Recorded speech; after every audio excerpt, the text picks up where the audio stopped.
Hi everyone, in this video we'll discuss the structure of the head, which is included in the semester 4 syllabus of the entomology section. So head is highly sclerotized capsule-like structure, also known as the cranium, and the cervical member is flexible and allow movement of the head.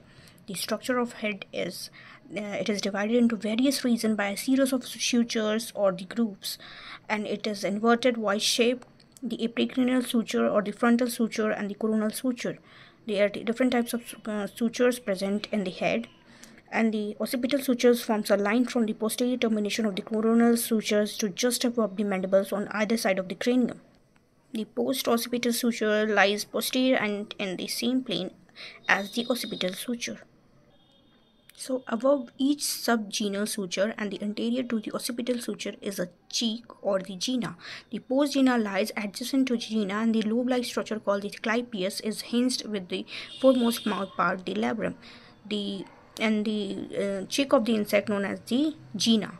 The orientation of the head, the different position of the head and the mouth relative to the rest of the body. The head may be classified as the prognathus, hypognathus, and the ophisthorynicus.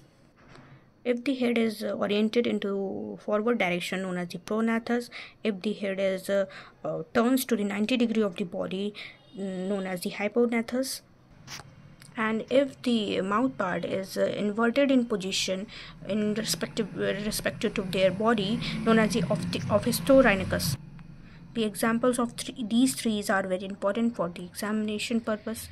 The areas of the head. The different areas of the head defined by the sulci, which are variable in positions. If it is above, is known as the frons, and the below the clypeus. From the frons, muscles runs to the pharynx, the labrum, and the hypopharynx, and from the clypeus arise to the dilators of the cibarium. So we can skip these lines. The two groups of muscles are always separated by the frontal ganglion and its connectives to the brain. The lateral area of the head of the insect is known as the gena, and the postgena behind by the occipital sulcus.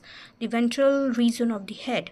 The head is extended by the mouth part with the labrum forming the upper lip anteriorly, the mandibles and the maxillae laterally, and the labium, the lower lip, posteriorly. So behind the hypopharynx and in between and the labium is a small cavity known as the salivarium, into which the salivary ducts open. So there is a position of the salivarium and the salivarium. Here is the head of the insect, vertex region, ecdysial line, frons, gena, postgena, clypeus, labrum. The lateral view of the insect head. In this, the position of the postgena, gena, subgena, labium, maxilla are as follows. So the inverted Y shape of the cranial suture. Sutures means groove.